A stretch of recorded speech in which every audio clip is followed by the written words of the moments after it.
A bill is being drafted in Meru County with the goal of changing banana selling policy in the county to have farmers offload their produce only in kilograms effective February 2022. Proponents of the policy argue that the bill, if passed, will allow farmers to sell their products at a better price without being vandalized by middlemen. Traders at the Interrene open-air banana market in South Imenti constituency are decrying what they term as infiltration by middlemen in the banana market, something they say is hurting their returns. The traders say that challenges in identifying ready markets have left them at the mercy of middlemen who exploit them. Vendors and farmers are now calling upon the Ministry of Agriculture, led by their own Peter Munya, to intervene in the banana market as they only depend on bananas for their livelihoods, and there is need for a speedy action to be taken before they give up on this farming.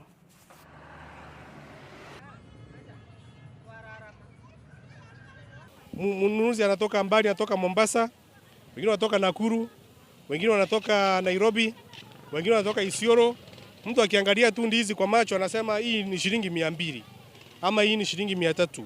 Hiyo tumekataa. Na tukianza kununua na kilo sisi tutapata pesa na tutashukuru serikali yetu. Mimi kama chairman sitakubali wakulima wetu wanyanyaswe, wakulima wetu watoto wao wakifukuzwa shule, wakulima wetu magari ya banki yao ikizunguka kwao juu ya huyu ukulima wao.